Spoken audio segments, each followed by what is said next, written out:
નમસ્તે મિત્રો.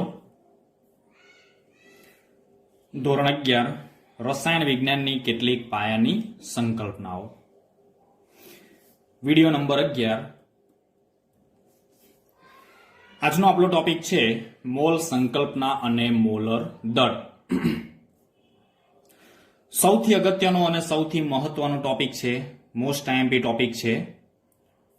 તો મોલ સંકલ્પના, જેને આપણે મોલ કોન્સેપ્ટ કહીએ છીએ, તો મોલ સંકલ્પના છે શું, મોલ છે શું?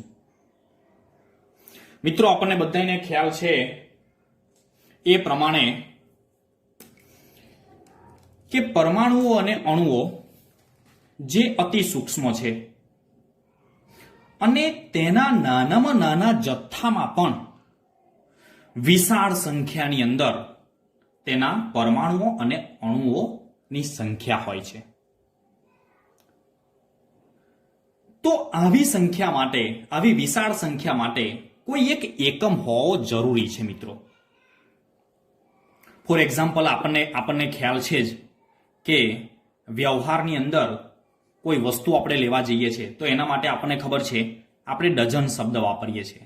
ફોર એક્ઝામ્પલ, એક ડઝન, તો એક ડઝન બરાબર 12 નંગ. આપણે એવું નથી કહેતા કે કોઈ વસ્તુ 12 નંગ મારે જોઈએ છે, પણ આપણે એમ બોલીએ છીએ કે મારે એક ડઝન જોઈએ છે. એવી જ રીતે એક કોડી, આપણે જ્યારે પતંગો લેવા જઈએ છીએ ત્યારે આપણે કહીએ છીએ કે એક કોડી, બે કોડી, ત્રણ કોડી. તો એક કોડી એટલે શું? એક કોડી એટલે 20 નંગ. એવી જ રીતે ગ્રોસ, તો ગ્રોસ એટલે 144 નંગ.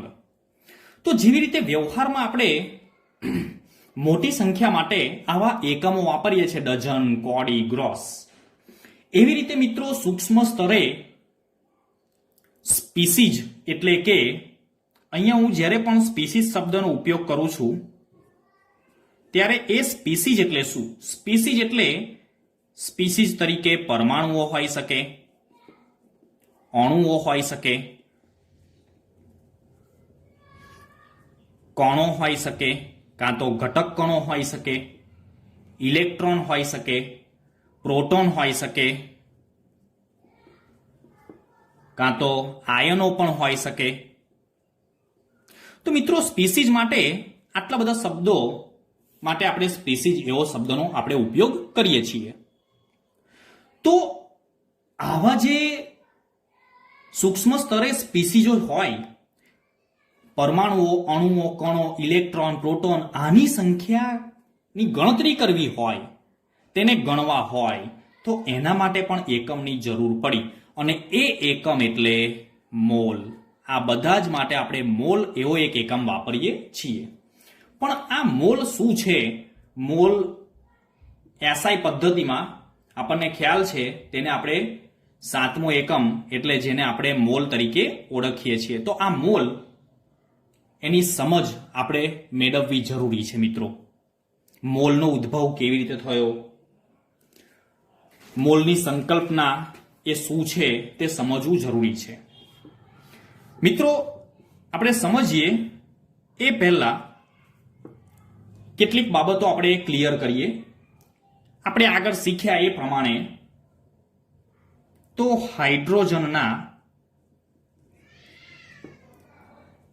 એક પરમાણુનું દળ, આગળના વિડીયોમાં આપણે આ વાત કરેલી જ છે. એક પરમાણુનું દળ કેટલું છે? તો 1.67 ગુણ્યા 10⁻27 કિલોગ્રામ છે મિત્રો.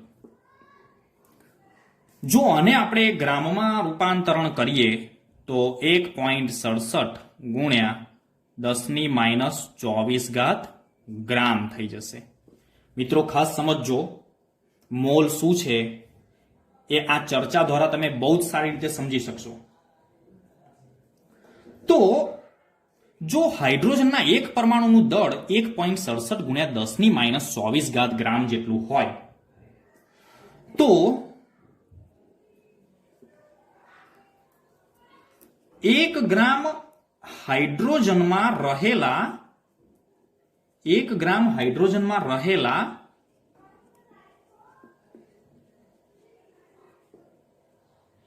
પરમાણુઓ 1 ગ્રામ હાઇડ્રોજનમાં રહેલા પરમાણુઓ કેટલા? મિત્રો ફરી બોલું છું, હાઇડ્રોજનના એક પરમાણુ એટલે પરમાણુની સંખ્યા કેટલી છે? 1. જો હાઇડ્રોજનના એક પરમાણુનું દળ આટલું હોય તો 1 ગ્રામ હાઇડ્રોજનમાં, અહીંયા 1.67 ગુણ્યા 10 ની -24 ગ્રામ છે, અહીંયા આપણે 1 ગ્રામ લીધું, તો 1 ગ્રામ હાઇડ્રોજનમાં રહેલા પરમાણુઓની સંખ્યા કેટલી થશે? તો 1 ભાગ્યા 1.67 ગુણ્યા 10 ની -24. તો આ એના પરમાણુઓની સંખ્યા થશે. જો આનો ભાગાકાર કરીશું તો એનો જવાબ મળશે આપણને 6.022 ગુણ્યા 10 ની 23 પરમાણુઓ. ચલો, આ થઈ હાઇડ્રોજનના પરમાણુની વાત. અને કેટલા ગ્રામમાં? તો 1 ગ્રામમાં. તો એવી જ રીતે એક બીજું હું ઉદાહરણ લઉં છું. તો સોડિયમની વાત કરીએ એ પહેલા હું અહીંયા લખી દઉં. તો સોડિયમનું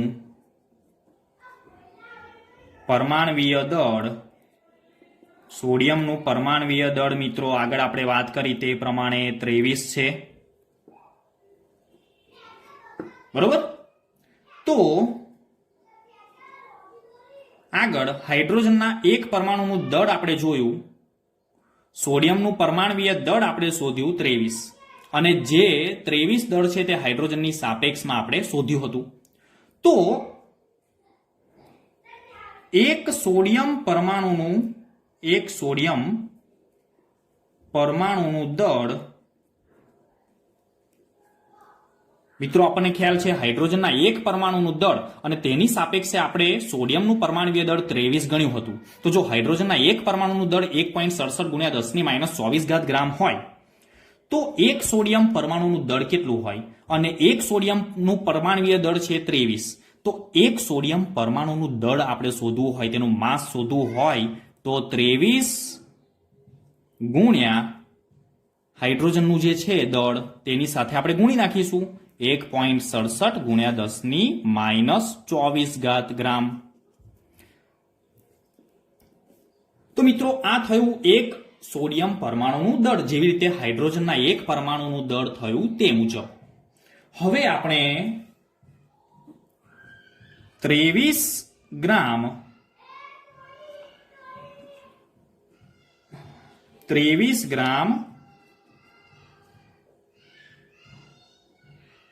ગ્રામ સોડિયમમાં રહેલા પરમાણુઓ કેટલા?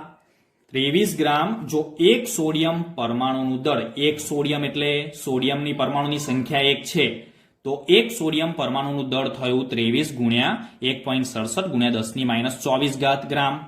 તો 23 ગ્રામ સોડિયમમાં રહેલા પરમાણુઓ કેટલા? તો 23 ભાગ્યા 23 ગુણ્યા 1.67 ગુણ્યા 10 ની -24. તો 23 દૂર થશે. તો 23 ગ્રામ સોડિયમમાં રહેલા પરમાણુઓ આપણે શોધીએ તો એમાં પણ 6.022 ગુણ્યા 10 ની 23 પરમાણુ સોડિયમના આવશે. તો આ થઈ મિત્રો સોડિયમના પરમાણુની વાત. અને કેટલા ગ્રામમાં? 23 ગ્રામમાં. ચલો હવે બીજું એક ઉદાહરણ લઈએ જેથી તમે વધુ સારી રીતે તમને ક્લિયર થઈ જશે. તો કાર્બનની વાત કરીએ. તો પ્રમાણિત આપણે ગણેલું છે કાર્બનને. તો કાર્બન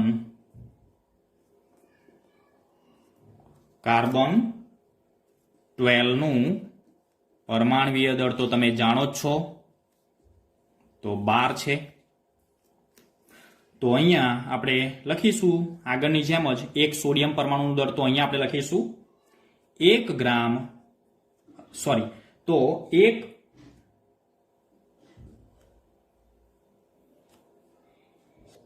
તો મિત્રો આપણે પહેલા અહીંયા શોધીશું.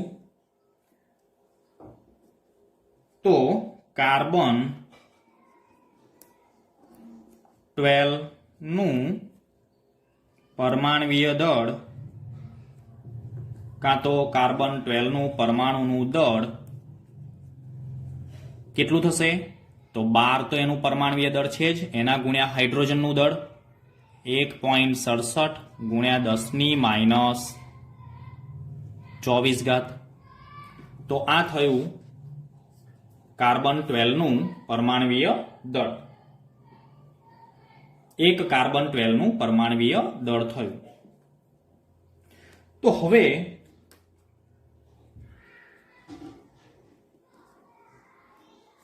બાર ગ્રામ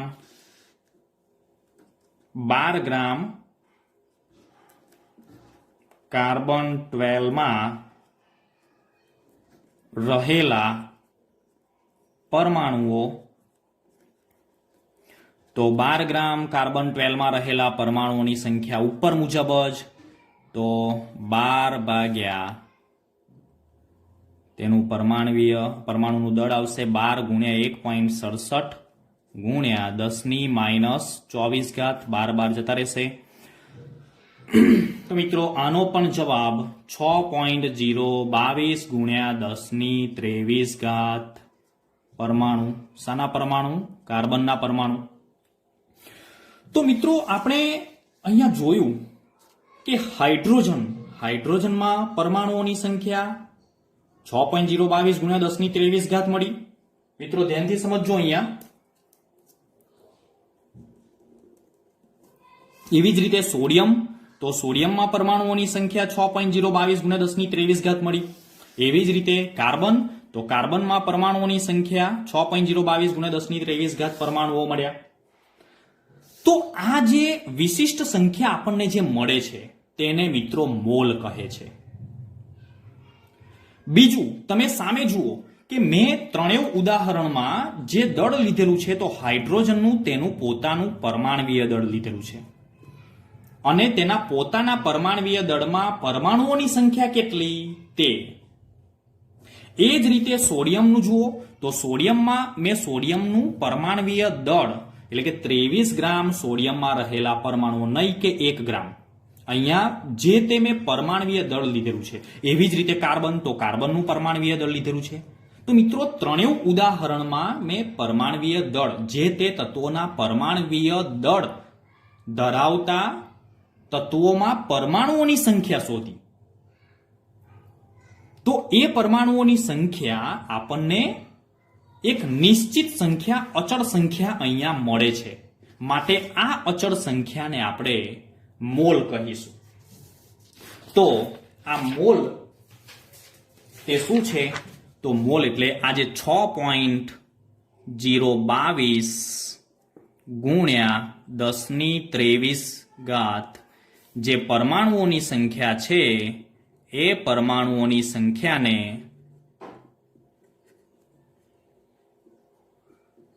મિત્રો 1 મોલ કહે છે. ખાસ અગત્યનું છે, ધ્યાનમાં રાખીશું આપણે.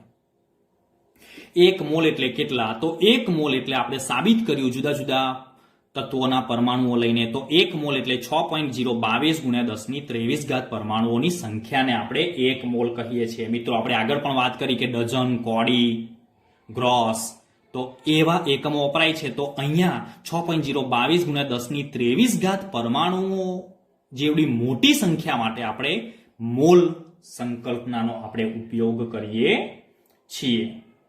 મિત્રો માટે આપણે કહી શકીએ, જો આપણે કાર્બનને ધ્યાનમાં રાખીને આપણે વાત કરીએ તો 1 મોલ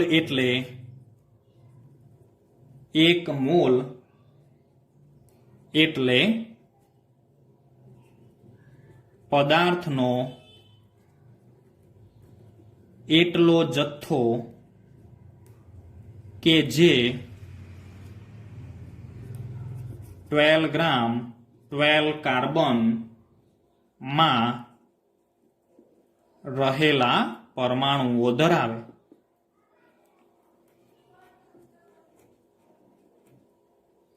મિત્રો આ દરેક માટે લાગુ પડે છે. અહીંયા મેં ફક્ત એક ઉદાહરણ લીધેલું છે, 12 ગ્રામ 12 કાર્બન. 12 કાર્બન એ કાર્બનનો સમસ્થાનિક છે, માટે અહીંયા આપણે અને 12 ગ્રામ તે કાર્બનનું પરમાણવીય દળ છે. એટલે જે તે તત્વોના પરમાણવીય દળમાં રહેલા પરમાણુઓ હંમેશા 6.022 ગુણ્યા 10⁻23 જ હોય, જેને આપણે 1 મોલ કહીએ છીએ. તો હું તમને એમ કહું કે કોઈ પણ તત્વના તેના પરમાણવીય દળમાં પરમાણુઓની સંખ્યા કેટલી હોય, તો 6.022 ગુણ્યા 10⁻23, જેને આપણે 1 મોલ કહીએ છીએ. કાં તો બીજી રીતે પણ આપણે બોલી શકીએ કે 1 મોલ પરમાણુમાં પરમાણુઓની સંખ્યા કેટલી, તો 6.022 ગુણ્યા 10⁻23. તો મિત્રો આ થઈ મોલ સંકલ્પના.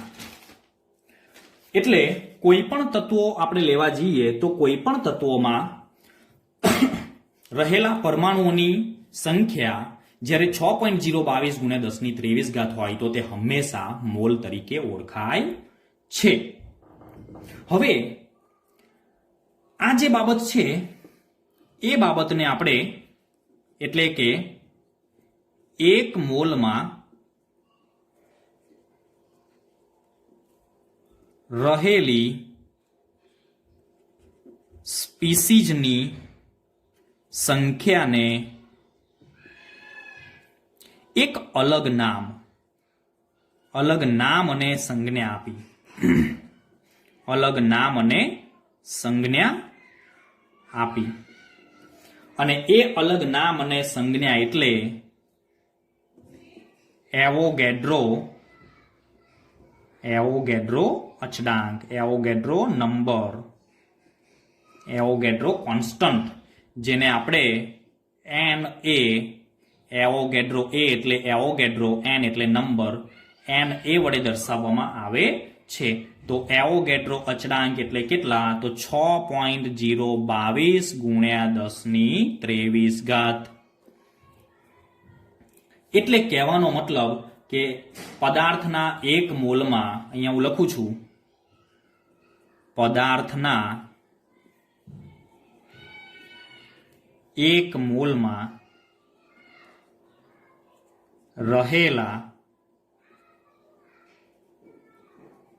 પરમાણુ, જો મિત્રો અત્યારે આપણે પરમાણુની વાત કરીએ છીએ, પણ પરમાણુની જગ્યાએ મેં તમને આગળ પણ વાત કરી, પરમાણુ કાં તો અણુ, કાં તો ઘટક કણ, કાં તો આયન. તો પરમાણુ કાં તો અણુની સંખ્યાને એવોગેડ્રો નંબર કાં તો અચળાંક કહે છે. For example, 1 mole oxygen, 1 mole oxygen પરમાણુમાં 6.022 ગુણ્યા 10⁻23 ઓક્સિજનના પરમાણુ હોય. એ જ રીતે મિત્રો 1 મોલ O2 અણુમાં, જોજો મિત્રો અહીંયા મેં અણુની વાત કરેલી છે, અહીંયા પરમાણુ લખેલું છે. પરમાણુ છે એટલે સિંગલ મેં ઓક્સિજન બતાવેલો છે, અણુ છે એટલે મેં O2 એટલે કે 2 પરમાણુઓ સંયોજાઈને અણુ બનાવે છે. માટે અહીંયા O2 અણુમાં અણુની સંખ્યા કેટલી, તો 6.022 ગુણ્યા 10⁻23 O2 ના અણુઓ હોય. આમ મિત્રો જે મોલ છે એ મોલ શબ્દ પરમાણુ, અણુ, આયન, કણો વગેરે માટે વપરાય છે. ચલો હવે આપણે એક બીજી બાબત જોઈએ, મોલર દળ. તો મોલર દળ એટલે શું? આપણે આગળ ઘણા બધા દળનો અભ્યાસ કર્યો, જેમ કે આણ્વીય દળ, પરમાણ્વીય દળ, મોલર દળ. હવે આપણે મોલર દળ વિશે શીખીશું. તો પદાર્થના મોલર દળ છે તે મોલ સાથે સંકળાયેલું છે. એમાં જ શબ્દ એક આવે છે મોલ. તો પદાર્થના 1 મોલનું ગ્રામમાં દર્શાવેલ દળને મોલર દળ કહે છે. મિત્રો અહીંયા બીજું કશું જ નથી, આ એક પ્રકારનું આણ્વીય દળ જ છે. પણ અહીંયા ખાસ અગત્યનું શું છે, એક મોલ, પદાર્થના એક મોલનું ગ્રામમાં દર્શાવેલું દળ, જેને આપણે મોલર દળ કહીશું. એટલે એક મોલ એ સૌથી અગત્યનું છે. હવે એક ઉદાહરણ લઈને તમને સમજાવું તો H2O નું મોલર દળ કેટલું? H2O નું મોલર દળ, તો આગળ આપણે જેવી રીતે આણ્વીય દળ ગણીએ છીએ એ જ રીતે આપણે ગણવાનું છે. તો 2 હાઇડ્રોજનના પરમાણુઓ, હાઇડ્રોજનનું દળ છે, પરમાણુય દળ છે 1 વત્તા 1 ઓક્સિજન પરમાણુ, તેનું પરમાણુય દળ છે 16, તો ટોટલ થશે 18 ગ્રામ પ્રતિ મોલ. તો એક મોલમાં આટલું એનું દળ થશે 18 ગ્રામ પ્રતિ મોલ. તો આ તેનો એકમ છે. એવી જ રીતે NaCl નું મોલર દળ, તો NaCl નું મોલર દળ છે 58.5 ગ્રામ પ્રતિ મોલ. તો મિત્રો આ થયું મોલર દળ. હવે આપણે જોઈશું મોલર કદ. તો મોલર કદ એટલે શું? જેને આપણે કહીશું મોલર વોલ્યુમ. Molar volume. તો જેવી રીતે અહીંયા એક મોલનું દળ, એવી જ રીતે અહીંયા પણ એક મોલનું કદ. પણ અહીંયા એક કન્ડિશન મિત્રો અગત્યની છે. જ્યારે આપણે મોલર દળની વાત કરતા હોય ત્યારે એમાં એક રિક્વાયરમેન્ટ જરૂરી છે. સમજો ફોર એક્ઝામ્પલ, એક મોલનું કદ, એક મોલનું કદ. પણ શું એક મોલ? તો એક મોલ કોઈ પણ પદાર્થ, એ ચાહે અણુ હોય, પરમાણુ હોય કે કોઈ બીજું સંયોજન હોય, તો એનું એક મોલનું કદ, કાં તો આપણે અહીંયા ઉદાહરણ લઈએ તો એક મોલ H2O નું કદ, એક મોલનું કદ 22.4 ડેસીમીટર ક્યુબ. જો ડેસીમીટર ક્યુબને લીટર પણ આપણે કહી શકીએ છીએ. જો એને આપણે સેન્ટીમીટરમાં મૂકવું હોય તો 22,400 સેન્ટીમીટર ક્યુબ. પરંતુ આ એક મોલનું કદ 22.4 ડેસીમીટર ક્યુબ કે 22,400 સેન્ટીમીટર ક્યુબ ક્યારે હોય?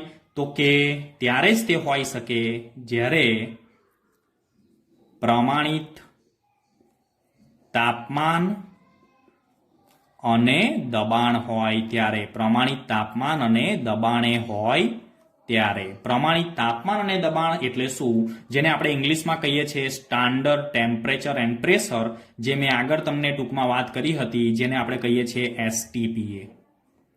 STPA એક મોલનું કદ કેટલું થાય? તો 22.4 ડેસીમીટર ક્યુબ કાં તો 22,400 સેન્ટીમીટર ક્યુબ. હવે મિત્રો તમને એમ થાય કે તમે તો કહી દીધું કે STPA, પણ STPA એટલે પ્રમાણિત તાપમાન કેટલું, પ્રમાણિત દબાણ કેટલું? તો એ પણ હું તમને કહું. તો ટેમ્પરેચર, પ્રમાણિત કરેલું ટેમ્પરેચર છે 0 ડિગ્રી સેલ્સિયસ. એટલે કે કેલ્વિનમાં જો તેને આપણે કહેવું હોય તો 273 કેલ્વિન. અને પ્રમાણિત દબાણ એટલે 760 mmHg કાં તો મિલીમીટર મર્ક્યુરી, અથવા એને વાતાવરણમાં કેવું હોય તો 1 એટમોસ્ફિયર, 1 ATM. તો મિત્રો આ થઈ STP ની વાત. STP એટલે સ્ટાન્ડર્ડ ટેમ્પરેચર અને પ્રેશર. તો જ્યારે પણ કોઈ પણ સંયોજન, કોઈ પણ અણુ કે તેને સ્ટાન્ડર્ડ ટેમ્પરેચર અને પ્રેશરે જો તેનું આપણે કદ માપીએ તો એ કદ હંમેશા 22.4 લીટર જ થાય. તો મિત્રો આ થઈ મોલર કદની વાત. જો કદાચ આપણે તેની વ્યાખ્યા લખવી હોય તો પણ આપણે લખી શકીએ. પ્રમાણિત મોલર કદ એટલે શું? તો મોલર કદ એટલે પ્રમાણિત તાપમાને અને દબાણે, પ્રમાણિત તાપમાને અને દબાણે એક મોલ પદાર્થના કદને મોલર કદ કહે છે. મોલર કદ કહેવાય. મિત્રો બહુ જ સહેલું છે. ફોર એક્ઝામ્પલ હું તમને કહું કે એસટીપીએ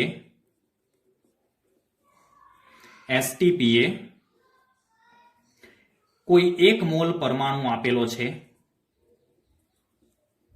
કોઈ એક મોલ પરમાણુ, કાં તો એક મોલ અણુ પણ હોઈ શકે, એક મોલ પરમાણુ. તો એક મોલ પરમાણુમાં એની પરમાણુની સંખ્યા કેટલી હશે? તો 6.022 ગુણ્યા 1023 પરમાણુઓ હશે. જે આગળ આપણે વાત કરી, એક મોલમાં હંમેશા 6.022 ગુણ્યા 1023 જે એવોગેડ્રો નંબર તરીકે આપણે સ્વીકારીએ છીએ, તો એટલા પરમાણુઓની સંખ્યા હોય. અને તેનું જે દળ છે તે દળ કેટલું હોય? તે તેનું ગ્રામ પરમાણવીય દળ જેટલું હોય. ગ્રામ પરમાણવીય દળ એટલે કે તેનું દળ આપણે જે નક્કી કરેલું હોય, ધારો કે ઓક્સિજન હોય તો ઓક્સિજનનું દળ અહીંયા 16 હોય, એ રીતે. અને તેનું કદ કેટલું હોય? તો તેનું કદ 22.4 લીટર હોય. કેમ? કારણ કે રિક્વાયરમેન્ટ અહીંયા સ્ટાન્ડર્ડ ટેમ્પરેચર અને પ્રેશરે પૂછેલું છે. તો એક મોલ કોઈ પણ પરમાણુ આપણે લઈએ તો તેમાં પરમાણુઓની સંખ્યા 6.022 ગુણ્યા 1023 હોય. તેનું દળ જે તે પરમાણુના પરમાણવીય દળ જેટલું હોય અને તેનું કદ તો 22.4 હોય. તો મિત્રો, આ થયું મોલર દળ, આ થયું મોલ સંકલ્પના, આ પરમાણુઓની સંખ્યા, આ છે મોલર કદ. હવે તેના 1-2 એક્ઝામ્પલ લઈએ જેથી તમે વધુ ક્લિયર થશો. ચલો, ધારો કે એક્ઝામ્પલ આપણે તો કેવા એક્ઝામ્પલ આપણને પૂછી શકાય? તો મિત્રો, એક ફુગ્ગામાં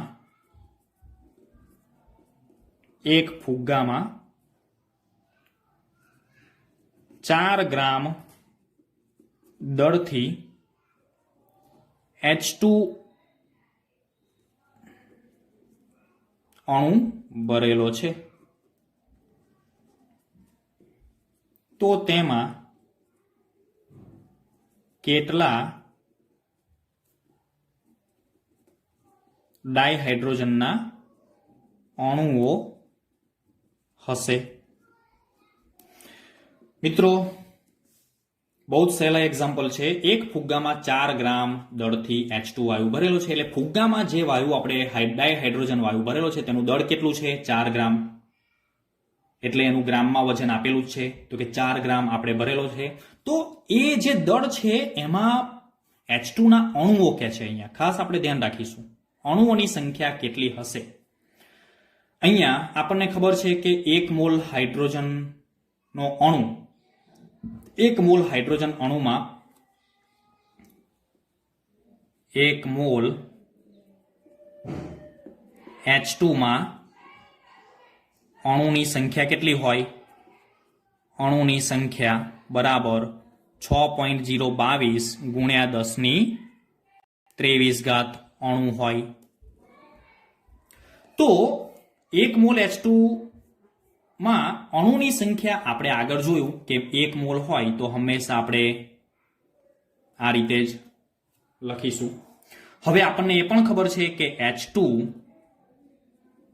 અણુનું આણવીય દળ કેટલું છે, કાં તો એનું મોલર દળ, તો 2 ગુણ્યા 1 બરાબર 2 ગ્રામ થશે. તો આપણને ખબર છે કે હવે H2 અણુનું આણવીય દળ એ તેના મોલની સંખ્યા ગણાશે. તો અહીંયા આપણે લખીએ 2 ગ્રામ H2 અણુમાં પરમાણુઓની સંખ્યા અણુની સંખ્યા થશે 6.022 ગુણ્યા 1023 અણુઓ. શાના અણુઓ? H2 ના અણુઓ. તો 4 ગ્રામ માં કેટલી? ચલો ચોકડી ગુણાકાર કરીશું. તો 6.022 ગુણ્યા 1023 ગુણ્યા 4 ભાગ્યા 2. તો આનો જવાબ આવશે 12.044 ગુણ્યા 1023. H2 ના અણુઓ ફુગ્ગામાં હશે. તો મિત્રો આ રીતે એક્ઝામ્પલ શોધી શકાય. એક બીજો નાનકડો એક્ઝામ્પલ આપણે લઈ લઈએ.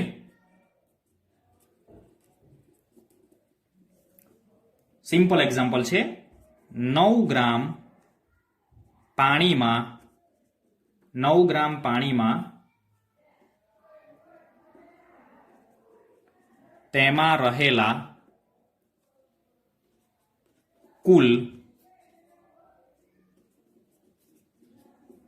પરમાણુઓની સંખ્યા ગણો. મિત્રો અહીંયા પાણી કયું છે અને શોધવાનું કયું છે પરમાણુઓની સંખ્યા. તમને કૌંસમાં હાઇડ્રોજનનું પરમાણુય દળ 1 ગ્રામ, ઓક્સિજનનું પરમાણુય દળ 16 ગ્રામ આપેલું જ છે. હવે H2O નું મોલર દળ તો તમને ખ્યાલ જ છે. H2O નું મોલર દળ બરાબર 18 ગ્રામ. મોલર દળની એટલા માટે આપણને જરૂર પડશે કારણ કે 1 મોલ એટલે 1 મોલ H2O માં રહેલું મોલર દળ કે જેમાં અણુની સંખ્યા આપણને ખ્યાલ છે એટલા માટે. ચલો અહીંયા હવે આપણને ખ્યાલ છે તે મુજબ 18 ગ્રામ H2O માં અણુઓની સંખ્યા કેટલી? તો તેમાં અણુઓની સંખ્યા આવશે. તે સરળતા ખાતર મિત્રો હું 6 ગુણ્યા 10⁻23 લઉં છું. અણુ શાના છે? પાણીના. તો આપણને શું પૂછેલું છે? 9 ગ્રામ. તો 9 ગ્રામ H2O માં અણુઓની સંખ્યા કેટલી થશે? તો 6 ગુણ્યા 10⁻23 ગુણ્યા 9 ભાગ્યા 18. ચલો 2 અહીંયા 3. તો જવાબ આવશે 3 ગુણ્યા 10⁻23 H2O ના અણુઓ. પરંતુ મિત્રો હજુ આપણને આપણો જવાબ મળ્યો નથી. કેમ નથી મળ્યો? તો આપણને શું પૂછેલું છે? કુલ પરમાણુઓની સંખ્યા પૂછેલું છે. 9 ગ્રામ પાણીમાં રહેલા પરમાણુઓની સંખ્યા, કુલ પરમાણુઓની સંખ્યા. તો કુલ પરમાણુઓની સંખ્યા જો આપણે શોધવી હોય તો અહીંયા તો અણુઓ આપણને મળ્યા. તો મિત્રો આપણને ખ્યાલ જ છે. તો H2O માં કેટલા પરમાણુઓ છે? H2O માં ટોટલ 3 પરમાણુઓ છે. કયા કયા? તો કે 2 હાઇડ્રોજન અને 1 ઓક્સિજન. તો 3 પરમાણુઓ છે. તો કશું જ કરવાનું નહીં. હવે આપણે કુલ પરમાણુઓની